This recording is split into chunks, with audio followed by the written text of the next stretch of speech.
Widmann.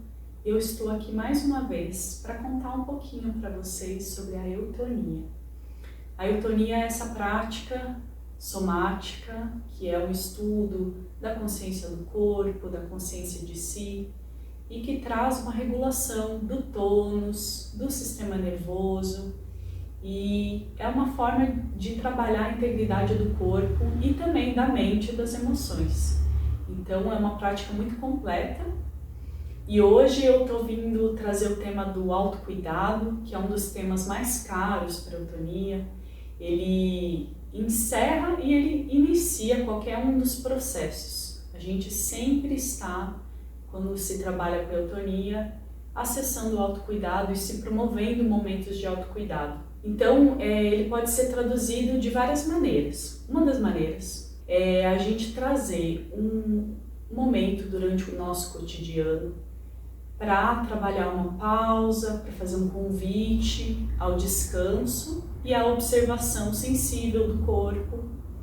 E a gente vai fazendo uma série de mapeamentos do corpo, que é o que na eutonia a gente chama de inventário.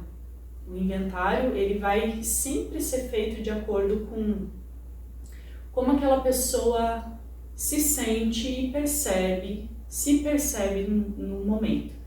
Então, varia de acordo com a personalidade de cada um, com a necessidade de cada um e também, claro, com as condições externas, né? A possibilidade de silêncio ou não, a temperatura, né? O tempo que você tem disponível e, enfim, o que aquele corpo vai trazendo. A gente vai observando no inventário várias direções, como o peso do corpo em contato com o chão, a relação de volume do corpo em relação ao espaço, os pontos de apoio, a sensação de temperatura e como está a circulação, como se percebe o ritmo da respiração, batimentos cardíacos, agilidade dos pensamentos, uma propensão ao descanso ou a um movimento. Então, a partir desse mapeamento, é possível observar como que o corpo está naquele momento e ele mesmo sugere o que ele precisa para se autorregular, para organizar algo que de repente não vai caminhando da melhor maneira. A partir, por exemplo, de uma necessidade que eu posso perceber ao me observar, de que eu invadi meus limites, que de repente eu tive uma relação de trabalho onde eu me senti invadida de alguma maneira, eu posso, por exemplo, fazer um trabalho de pele, que é uma das ferramentas que a eutonia oferece, para a gente entrar em contato com todo esse órgão que nos envolve, desde cabeça até pés, e que ele nos propõe, então, esse retorno ao contorno do corpo, a todo o espaço que o corpo ocupa, e na sequência da observação desse contorno, é possível a gente trazer mais viva uma sensação da integridade, não só dos espaços que o corpo ocupa em relação ao meio, como também dessa noção de separatividade que a pele traz no contato que a gente tem com o mundo, com as pessoas, né? E claro, trazendo também essa sensação de limite psicológico e emocional. Então, não só esse trabalho, como muitos outros da eutonia, nos ajudam a acessar, a gente ter claro os limites do nosso corpo. E tendo claro os limites do nosso corpo, fica muito mais fácil a gente se proteger de movimentos que podem ser excessivos, de escolhas que podem ser não bem-vindas ou bem-vindas, e acolher as necessidades do corpo. Tanto o inventário como o trabalho que se segue depois dele pode ser feito em qualquer posição. A melhor posição para o corpo naquele momento. Então, posso fazer sentada, posso fazer de pé, posso fazer deitada e até em movimento. Cada dia, cada situação vai nos trazendo as necessidades de cada momento. Um outro exemplo que eu posso trazer sobre a utilização das ferramentas da eutonia para o autocuidado é quando eu uso uma parte do meu corpo em excesso, por exemplo, o braço, né? Eu tenho passado aí por uma investigação profunda com os braços e com as mãos, porque percebo que me excedo no modo de fazer, no modo de pegar as coisas, no modo de forma geral, utilizar as minhas mãos. Então, um trabalho que pode ser muito útil quando eu sinto que eu estou muito cansada, que eu usei demais a minha mão ou o meu braço, é a passividade. A passividade, ele é um trabalho onde a gente voluntariamente opta por inibir o movimento de uma parte do corpo ou até do corpo todo.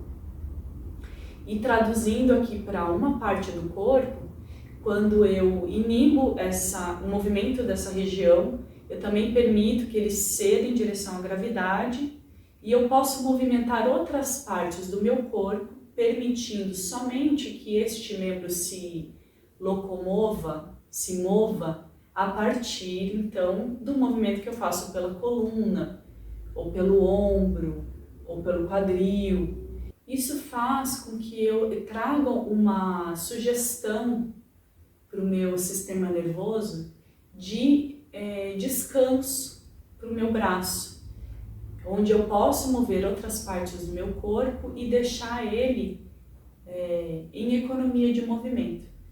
Então, não só promove o descanso, como eu também posso, com essa atividade, distribuir melhor os apoios do meu corpo, solicitar que outras partes do meu corpo ajudem no movimento que eventualmente eu faço só com os braços, só com as mãos.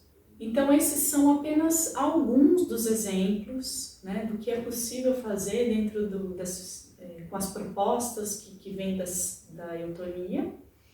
E o autocuidado ele não vem somente do uso, não vem somente neste momento onde é possível ter uma pausa, ter um tempo para se auto-observar e cuidar de si, mas ele pode ser também exercitado durante o cotidiano. E muitas vezes é o espaço onde a gente mais aprende, porque são atividades que a gente faz normalmente e muitas vezes mecanicamente, que com um simples trabalho de atenção a gente pode melhorar exponencialmente a nossa qualidade de vida ao fazer aquela atividade. Seja porque a gente vai economizar energia, seja porque eu vou sentir menos tensão, eu vou distribuir melhor os meus apoios, eu posso reaprender o movimento natural do corpo, de usar o rebote natural da superfície de apoio para fazer um movimento, para que eu não me sobrecarregue ao fazer uma atividade. Com essa prática tanto de parar para observar o meu corpo na quietude, com espaço, como também de observar o meu corpo em atividades simples, como escovar os dentes, como caminhar, como tocar um instrumento, como lavar uma louça, eu posso reorganizar hábitos que não são saudáveis e transmutar esses hábitos para hábitos que são mais organizados, mais integrados com todas as partes que compõem o meu corpo. Então, sobre esse trabalho, vou trazer um pouco do que a Gerda Alexander, a criadora do método, trouxe, o que ela traduziu, que é o trabalho de autocuidado. A normalização do esquema corporal por meio da tomada de consciência da sensibilidade superficial e profunda, a harmonização, desenvolvimento e adaptação do tônus, regularização da circulação e da respiração inconsciente por meio de uma ação sobre o equilíbrio neurovegetativo, tomada de consciência do reflexo proprioceptivo postural, considerado como fundamento pedagógico da postura e do movimento. O desenvolvimento da força máxima com um mínimo de esforço. O objetivo deste programa é capacitar a pessoa para que equilibre seu tônus, para que se adapte às influências provenientes do ambiente e para que desenvolva sua capacidade de contato.